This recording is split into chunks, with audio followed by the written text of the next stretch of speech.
Konnichiwa, minasan, japonês de otaku no Clauber desu, Genki desu ka?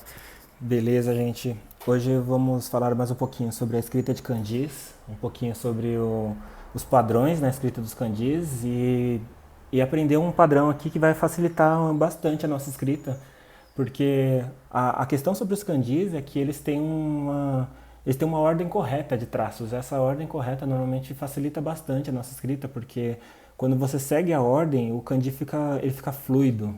Um traço meio que parece que emenda com o outro. Quando a gente estuda Shodo, que é a arte da escrita dos kanjis japoneses, a gente percebe que um traço emenda no outro e o kanji acaba ficando mais bonito e mais fluido quando você escreve ele na ordem correta. Para quem está iniciando no japonês, não faz muita diferença escrever na ordem correta. Seu kanji talvez fique tão bonito quanto, né? Tanto isso não vai fazer muita diferença, mas quando você quer aprofundar um pouco mais o estudo, quando você quer analisar os kanjis um pouco mais, é legal a gente perceber a ordem dos traços e fazer ela da forma que é esperada, né? Da forma que o kanji foi planejado, talvez. Então vamos lá. O padrão que eu vou apresentar hoje, nós vamos fazer aqui um kanji boca, que ele é um quadrado bem simples. Ele começa aqui, vem esse traço aqui e termina com um traço aqui embaixo. Esse kanji aqui, apesar de ele ser um quadrado com 4 lados, a gente percebe que ele é um kanji com 3 traços, porque a gente faz primeiro esse traço aqui a gente faz ele direto, então ele conta como um traço só, e depois a gente vem com o terceiro traço aqui embaixo, para fechar. Vamos fazer de novo.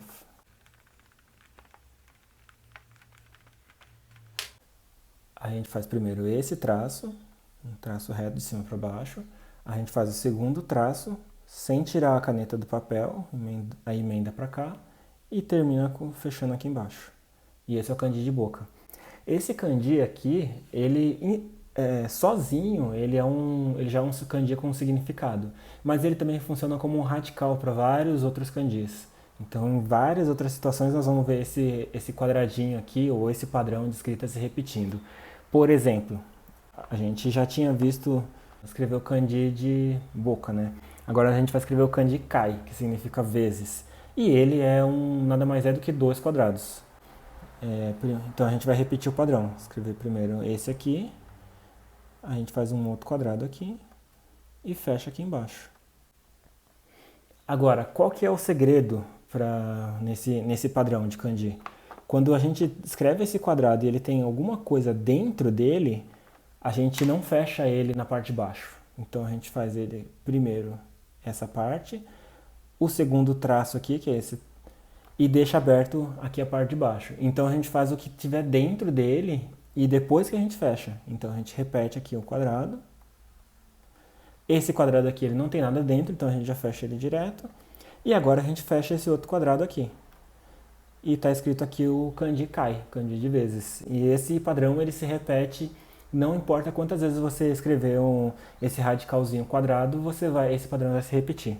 Por exemplo, vamos de mais um exemplo aqui. Escrever aqui o kanji para dia. O kanji dia, na verdade, ele é um retângulo, ele não é um quadrado, mas ele segue o mesmo padrão. Você vem com esse traço grande aqui, esse traço que se alonga aqui, deixa aberto, porque a gente tem que fazer um traço aqui no meio, então você deixa aberto, faz o traço do meio primeiro e depois fecha embaixo. Esse aqui é o kanji dia. Mais um exemplo aqui, o kanji para o número 4.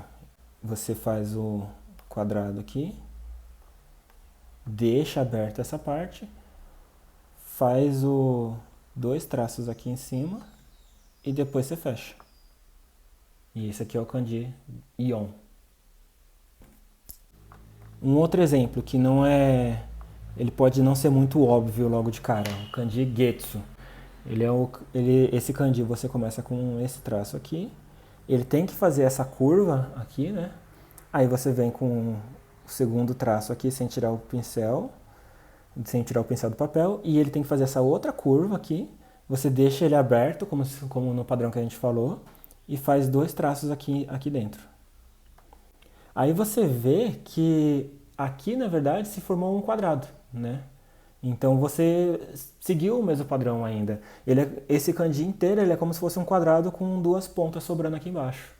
Então ele segue o mesmo padrão que a gente já tinha conversado. Agora para esse quadrado tem um segundo padrão que a gente utiliza.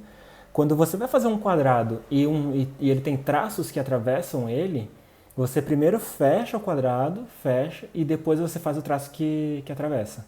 Por exemplo, no kanji de naka, kanji que ele significa dentro. Você primeiro faz o quadrado aqui, depois você atravessa ele com o risco de cima até embaixo. E aqui está o kanji naka. Então, nesse caso aqui, como o traço atravessa ele por completo, você não fecha, você não deixa aberto o kanji aqui embaixo e depois você atravessar ele e depois você fecha. Você primeiro fecha ele por completo e depois você atravessa. Um outro exemplo. O kanji de warui, kanji de ruim, né? Ele é primeiro esse traço aqui, aí você vem com o quadrado aqui, atravessa ele duas vezes e depois você fecha aqui embaixo. Aí você adiciona aqui o radical de coração. E esse aqui é o kanji de warui. Então a gente percebe que ele segue o segundo padrão para trabalhar com quadrados. Você primeiro faz o quadrado e depois atravessa ele, né? E esses padrões eles se repetem várias e várias vezes. Cada radical, cada parte do kanji vai ter um padrão, né? Por exemplo, a gente tinha visto no outro vídeo o kanji aqui de terra, que ele é um traço aqui, atravessa com esse outro traço aqui e depois vem aqui para baixo. E toda vez que a gente vê esse radical aqui, o padrão se repete, ele é sempre dessa forma. Tanto é que o outro kanji que eu dei de exemplo, o kanji de pessoa, o kanji de samurai, ele segue o mesmo padrão. Primeiro um traço aqui, depois um outro traço de cima para baixo e depois um outro traço aqui embaixo, né? Ah, esse padrão ele se repete 100% das vezes? Não, ele não se repete 100% das vezes. Às vezes, em alguns casos, você pode ver kanjis que, por algum motivo, você vai fazer primeiro esse traço aqui, depois esse, e depois esse, né? Estou dando um exemplo aleatório aqui, mas isso pode acontecer. Mesmo assim, eles tendem a ter um padrão. Então, quando você descobre o padrão e aprende a seguir ele, você vai ver ele várias e várias vezes e isso vai te ajudando a escrever. Então vai ficar mais fácil de você escrever os kanjis, vai ficar mais fácil de você decorar como é que você escreve eles e a partir do momento que você decorou, você aprendeu aquele kanji e isso torna o aprendizado do kanji mais fácil, mais intuitivo, né? Você começa a perceber os radicais e assim que você vê os radicais você já sabe como escrever eles e isso vai agilizando muito o seu processo de aprendizado. Beleza?